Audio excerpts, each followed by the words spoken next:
Student welcome to Shen education hub. Students, आज की जो हमारा टॉपिक है वो है लंग कैंसर। ठीक है, तो लंग कैंसर क्या होता है कि ये आपके पास एक ऐसी डिजीज है जिसमें जो सेल्स होते हैं उनकी जो डिवीजन होती है वो बहुत मतलब अनलिमिटेड तादाद में होती है। कि अगर आप इसको डिफाइन करना चाहें तो कैसे कर सकते हैं कि lung cancer is a disease of uncontrolled cell division in tissue of the lungs के टिश्यू में सेल्स की अनकंट्रोल्ड डिवीजन की वजह से जो कैंसरियस मेस बनते हैं, उस कैंसरियस मेस का जो नाम है वो क्या है आपके पास लंग कैंसर। ठीक है, कि आगे कहता है कि यहाँ पे जो सेल्स होते हैं वे वो without any control without any check and balance क्या करते रहते हैं, डिवाइड करते रहते हैं।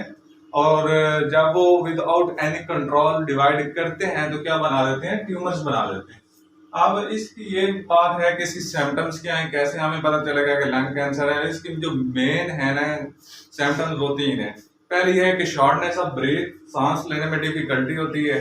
उसके बाद है कफिंग कफिंग मतलब खांसी वगैरह लेना, और इसमें ये होता है कि खांसी के साथ ब्लड आता है। ठीक है, उसमें के बाद तीसरी जो सिम्टम है वो हमारे पास है वेट लॉस, कि अचानक वेट का क्या हो जाना, कम हो जाए। उसके बाद है काजेज। काजेज क्या है लंग कैंसर की, तो जो मेन काजेज है लंग कैंसर की उसमें हमारे पास पहली है कार्सिनोजेंस। कार्सिनोजेंस वो होते मतलब एजेंट्स होते हैं जो कि कैंसर काज करते हैं, जिस तरह तंबाकू स्मोक में कार्सिनोजेंस पाए जाते हैं। उसके बाद है आयनाइजिंग रेडिएशन। उसके बाद तीसरा है वायरल इन्फेक्शन, वायरस की इन्फेक्शन की वजह से। जो चौथी मेन इसकी काज है वो है smoking. Smoking is the main cause of lung cancer, इसलिए मैंने इसको रेड मतलब मार्कर से लिखा है हाईलाइट करके कि smoking is the main cause of lung cancer. ठीक है, उसके बाद हमारे पास आ जाता है कि जो लंग कैंसर का जो खतरा है वो नॉन स्मोकर में कम होता है, और जो स्मोकिंग करते हैं उनमें लंग कैंसर का जो खतरा है वो बहुत ज्यादा होता है। ठीक है, नॉन नॉन स्मोकर वो होते हैं जो कि स्मोकिंग नहीं करते। अब देखो ना, हमने कहा कि smoking is the main cause of lung cancer. ठीक है, तो दो मतलब कंपैरिजन है, एक बंदा वो है जो स्मोकिंग करता है, एक बंदा वो है जो स्मोकिंग नहीं करता।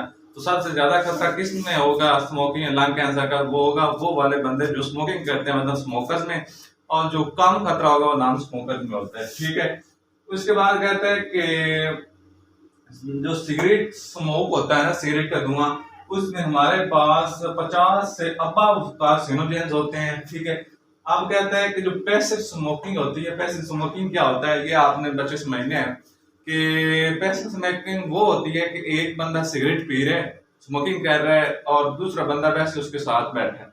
तो क्या होता है कि वो बंदा जो स्मोकिंग कर रहा है उसके स्मोकिंग के बाद निकलने वाला जो स्मोक होता है वो दूसरा बंदा जो कि नॉन स्मोकर उसके साथ बैठा है, थ्रू नोज या थ्रू थ्रॉट थ्रू माउथ, वो वाला मतलब स्मोकर का स्मोक उस नॉन स्मोकर के अंदर बॉडी के अंदर चले जाना थ्रू माउथ और नोज, वो क्या करता है, इसको हम पैसिव स्मोकिंग कहते हैं।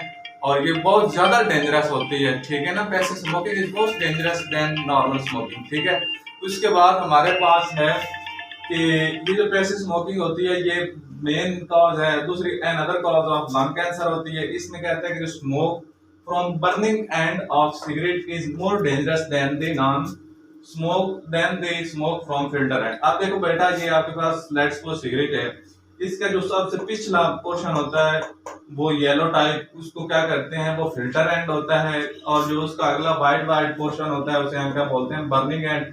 जहां से ये जो हम मतलब वो स्मोकर क्या करते हैं, इसको बर्न करते हैं सिगरेट को, ये बर्निंग एंड कहलाता है और ये फिल्टर एंड कहलाता है। अब वो कहता है कि वो वाला स्मोक जो कि इस बर्निंग एंड से निकल रहा है आफ्टर स्मोकिंग, वो ज्यादा डेंजरस है एज कंपेयर टू ये जो नॉन फिल्टर पार्ट से स्मोक निकलता है। ठीक है, आगे है आपके पास प्रिवेंशन ऑफ लंग कैंसर। अच्छा, प्रिवेंशन ऑफ लंग कैंसर में क्या होता है कि इसके जो मेन प्रिवेंशन है वो दो है। सबसे पहले ये है कि जो दूसरा आपके पास तंबाकू स्मोकिंग होती है ना, इसको एलिमिनेट करना, इसको बिल्कुल खत्म करना। ठीक है ना, क्या करना है कि एलिमिनेट तंबाकू smoke is very important in the prevention of lung. ठीक है, उसको खत्म कर देना, तंबाकू स्मोकिंग को पाबंदी लगा देना, ये मेन मतलब प्रिवेंशन है लंग कैंसर में। उसके बाद है कि WHO, ये होता है वर्ल्ड हेल्थ ऑर्गेनाइजेशन। और वर्ल्ड हेल्थ ऑर्गेनाइजेशन को क्या करना चाहिए कि इसको तमाम ममालिक की गवर्नमेंट को ये पाबंद बनाना चाहिए कि वो जो मतलब टीवी वगैरह इश्तिहारात पे एडवर्टाइजमेंट करते हैं स्मोकिंग की, सिगरेट्स की, तो वो क्या करना चाहिए कि उस एडवर्टाइजमेंट के ऊपर क्या करना चाहिए, पाबंदी लगा देनी चाहिए कि कोई भी गवर्नमेंट कोई भी किसी भी किस्म की कोई तशहीर, कोई एडवर्टाइजमेंट स्मोकिंग या सिगरेट के बारे में नहीं करेगी। ये इसकी दूसरा है कि प्रिवेंशन ऑफ लंग कैंसर के WHO has called for governments to stop advertising to prevent young people from smoking। ठीक है, अब देखो जिस तरह हमारे पास ये डायग्राम है, ये ट्रैकिया है, ये लंग्स है, ठीक है, ये लेफ्ट रंग है, ये राइट रंग है। अब देखो कि ये ब्रोंकाई, दोनों ब्रोंकाई ये आगे ब्रोंक्यूल्स निकल रहे हैं। अब ये जो मैस मैंने बनाया है, ये आपके पास लंग टिश्यू के अंदर ना without any control and check, आपके पास जो सेल्स हो रहे हैं वो विदाउट एनी कंट्रोल डिवाइड कर रहे हैं। तो जब ये एनी कंट्रोल डिवाइड करते हैं तो क्या करते हैं कि बहुत ज्यादा सेल्स बना देते हैं। तो without control and any check जब वो सेल्स कॉन्टिन्यूसली कंट्रोल के बिना डिवाइड करते रहते हैं तो वो फिर क्या बनाते हैं, बहुत ज्यादा सेल्स बनाते हैं, उनको हम ट्यूमर्स बोलते हैं, और इन सेल्स को क्या बोलते हैं, कैंसरस मैस बोलते हैं। अब इस केस में ना हमारे पास ये क्या है कि राइट लंग में सिर्फ इतना दिखाया गया है, मैंने शो किया, जबकि जो ये लेफ्ट लंग है ये कंप्लीटली तौर पे क्या हो चुका है कि कैंसरस सेल से इसका क्या हो चुका है, इसमें सारे कैंसर सेल आ चुके हैं, ये कंप्लीटली डैमेज हो चुका है। ठीक है, तो ये बच्चों था आज का हमारा टॉपिक लंग कैंसर। उम्मीद है आपको ये लेक्चर पसंद आया। अगर नेक्स्ट वीडियो तक, अल्लाह हाफिज़।